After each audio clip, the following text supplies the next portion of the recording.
Hey everybody, welcome back to the channel. Today we are talking about Palantir's path to GAAP, or generally accepted accounting principles, profitability. So we're going to get into that today. But before we get into that, for those who are not watching and just listening, I'm wearing a new shirt called Incoming Call Money. And there's a accept and decline little symbol there. So if you're a Palantir investor, instead of saying incoming call money, it would say incoming call margin, because we're probably getting margin called. Anyway, Palantir and their path to GAAP profitability. Now, I did an article about this yesterday on dailypalantir.com, which is my website. I recommend everyone check it out for updates on Palantir Daily. And here I kind of analyzed how Palantir is going to get to GAAP profitability and what we're looking at when we're thinking of the company in terms of its actual financials. So this is a chart from their Q1 2022 highlights. And as you can see, they have an adjusted operating margin of around 26%, and they were negative 9% GAAP unprofitable in Q1 2022. Now, what does that mean? And this is kind of what the article gets into. Before I get into that, one of the biggest arguments about Palantir, and the reason we're talking about it today, is that people argue that it's not profitable, right? How is it a company that's been around for 20 years and has not produced a profit? Well, unfortunately, this argument is only tough because of its perception and not because of its substance. Like, yes, Palantir has been around for 20 years and has not produced a profit, but the important thing to understand is they haven't produced a profit, and the reason for this is because they didn't need to.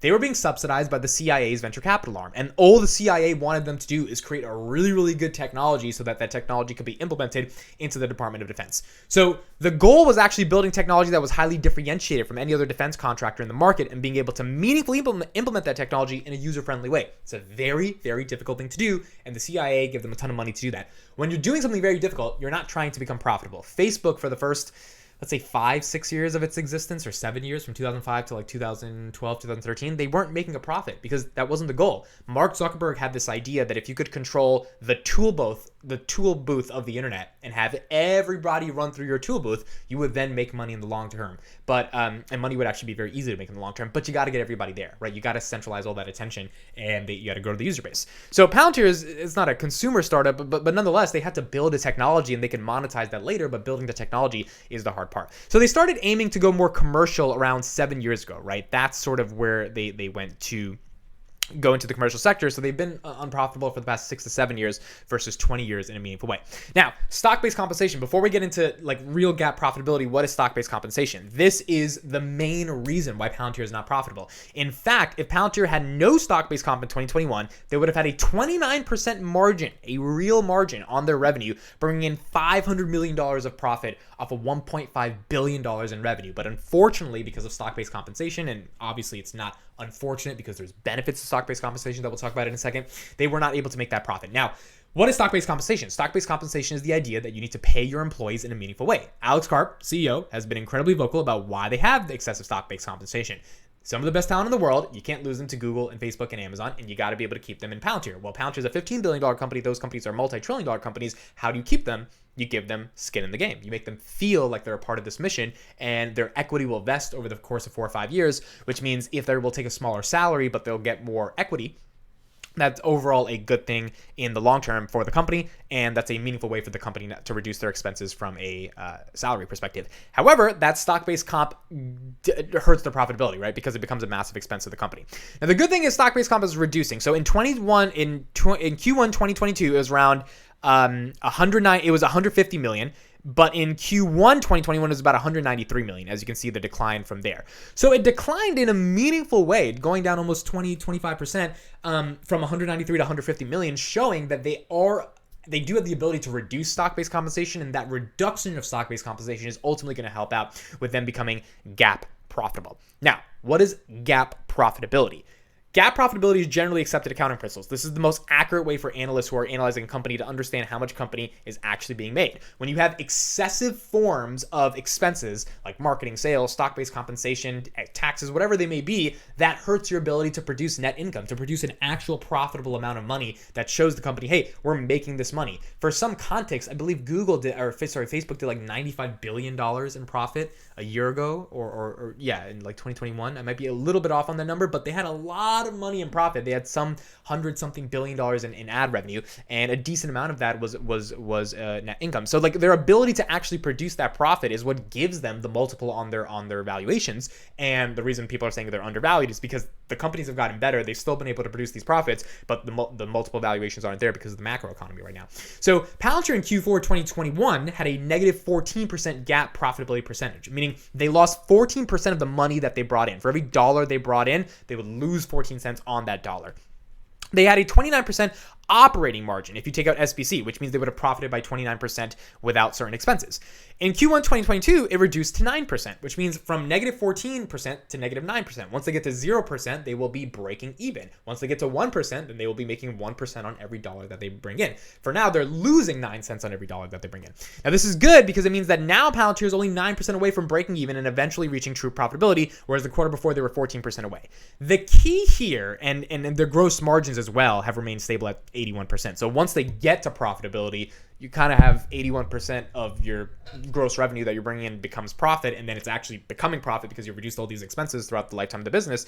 You're talking about a real game changer here in terms of actually becoming profitable. So how does Palantir ultimately reach GAAP profitability? Now, my timetables, I do not think it's going to happen in 2022. If we're lucky, we may see it in Q1 2023. Even then, we're probably not going to see it by then. I mean, let's see in Q2, in Q3, Q4 of 2022, or can we get profitability down to like 3%, 4% negative? And then in 2023, Q2, Q3, can we start getting 5-6% profitability on the high? And once they have hyperscale, which we all believe eventually that scale is going to come, we're going to probably see, 30, 40% real profit. Hopefully, I mean, the 40% would be amazing, but if we can get to like adjusted operating margins of probably 29 to 32%, then that's going to be really good.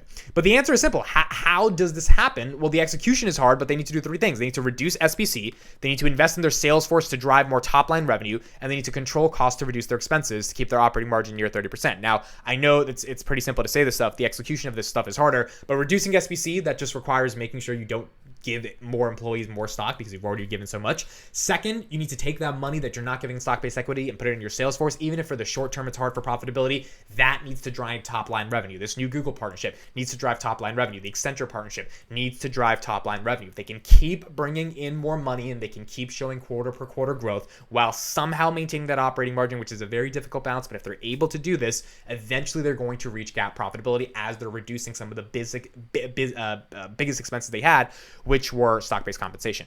So there are many catalysts in place to lead to GAAP profitability, but we need to give them time to get here. And some of the main catalysts as well are this new federated data platform that the NHS is giving out in the UK, more U.S. government contracts from the new defense spending bill that approved to $850 billion. It's the reason Bank of America increased their price target to 13 because they see defense spending in 2026 in the U.S. going to 1 trillion, and Palantir is going to be, hopefully getting a big part of that as a main software platform for the DoD.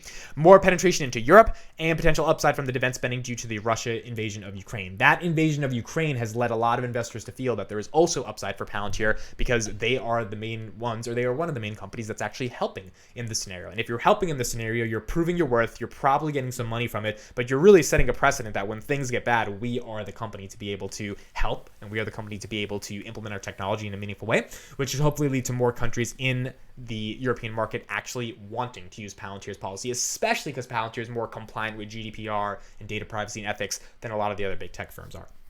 So GAAP profitability will take a while. I don't think it's coming anytime soon. I think it's going to take at least a year and a half to really get there. But if we give them enough time to get there and they have more meaningful developments in the business and they're able to actually work on products and features and like establish the foundation of what the company could become, then I think there's a very strong chance that they become GAAP profitable over time. And when they do that, and Wall Street recognize, oh shoot, they're making profit, they're going 30% year over year, they have a software that's differentiated from the rest of the world, and they're actually in hyperscale mode, hopefully around 2023, 2024, especially when the macro economy is not as bad as it is right now, then there is some more upside for Palantir. We'll see what happens. No one knows what's going to happen. You have to invest safely, but at the end of the day, I don't see GAAP profitability happening anytime soon. But when it does happen, these are the steps they would need to take to make it happen. And when they do make it happen, hopefully the share price reflects that in terms of its appreciation. So that's it for me. Thank you all for watching and listening to this. Let me know your thoughts on Palantir's ability to become GAAP profitable, and I'll see you in the next one.